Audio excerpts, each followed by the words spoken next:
한 노인이 죽었습니다. 지난 8월 23일 베이징의 국가혁명열사묘지인 빠바오샨에서 연결식이 열렸는데요. 조문 인사의 면면이 놀랍습니다.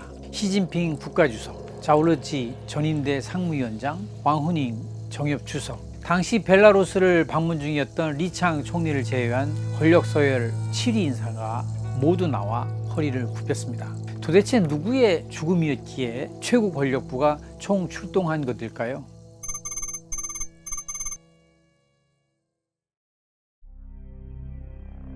조광자오 전 중국 과학원 원장이 주인공입니다. 중국 자연과학 학계를 대표하는 물리학자인 그가 95세를 일기로 세상을 떠났습니다.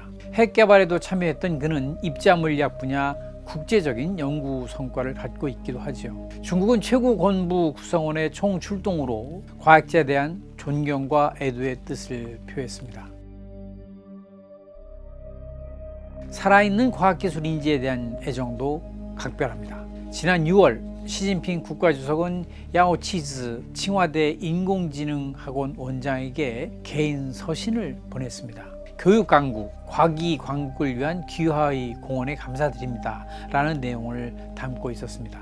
올해 77세인 야오 원장은 20년 전 미국 프린스턴대 교수직을 버리고 중국으로 돌아온 해외 유학파입니다. 칭화대의 컴퓨터 사이언스 특별반, AI 특별반을 설립해 후진 양성을 하고 있는 것으로 유명합니다. 시 주석의 편지는 무엇을 말하는 걸까요? 국가가 나서서 해외 인재를 각별히 대우하겠다는 의지가 담겨 있다고 보여집니다.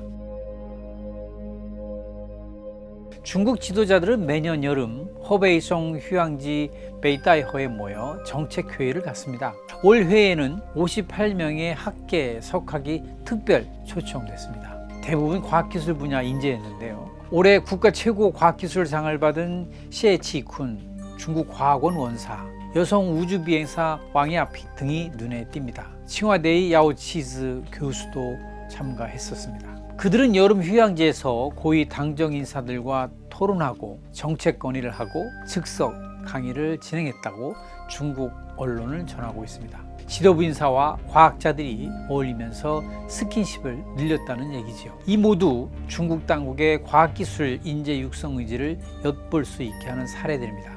물론 일각에서 보여주기다, 쇼잉이다 보기도 합니다. 그러나 그들은 쇼를 해서라도 인재 강국의 꿈을 키워가고 있습니다.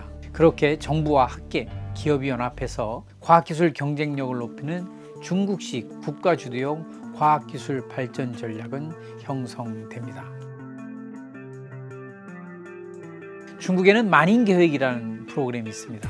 다양한 분야, 다양한 계층의 인재를 양성하는 국가 프로젝트인데요. 지난 2012년 설립된 후 지금까지 중국 공산당 조직부 산하 중앙인재공장협조소조가 주관하고 과기부, 교육부, 산업정보부 등 20여 개 부처가 여기에 참여하고 있습니다. 인재 양성의 당정 관련 기관 모두 달려들고 있는 것입니다. 그런가 하면 천인계획이라는 것도 있습니다.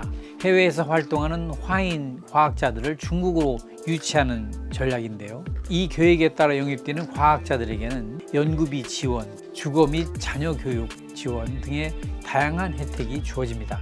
미국 프린스턴 대학 교수로 활동하던 칭화대 야오치즈 교수도 이 프로그램을 타고 귀국을 했었습니다. 국가가 인재 육성에 이렇게 적극적으로 나서니 바뀝니다. 객관적인 과학 연구 수준을 반영하는 네이처 인덱스에서 중국은 올해 처음으로 미국을 제치고 종합 1위를 차지했습니다. 중국은 논문 편수만 많고 수준은 떨어진다 이런 얘기가 있지만 네이처 인덱스는 최상위 논문만을 대상으로 조사했다는 점에서 중국 과학 연구 수준을 짐작하게 합니다. 네이처 인덱스는 연구기관의 실적도 발표하는데요. 최상위 대학 연구기관 10곳 중 7곳이 중국 기관으로 집계가 됐습니다. 만인계획, 천인계획 등의 인재 육성 프로그램의 성과라고 할 수 있겠습니다. 인재 쟁탈전입니다. 주요 국가들은 총력으로 육성하고 모자라면 해외에서 빼앗아옵니다. 중국은 지금 전쟁하듯 인재 확보에 나서고 있습니다. 빠바오샨 연결식 총출동은 그 전쟁의 치열함을 보여주고 있는 것입니다. 우리는 어떨까요? 편안합니다. 과학기술 인재 홀대라든가 열악한 연구 등으로 있는 인재마저 빼앗기는 게 우리의 실정입니다. 심지어 이제는 중국으로도 갑니다. 고등학교 이과에서 공부 좀 한다는 학생들은 죄다 의대로 몰립니다. 그러니 반도체, 디스플레이 등 핵심 과학기술 업계에서는 사람이 없다고 아우성입니다. 거듭 강조합니다만 세계는 지금 인재 전쟁입니다. 이 전쟁에서 지는 나라에게 산업의 미래는 없습니다.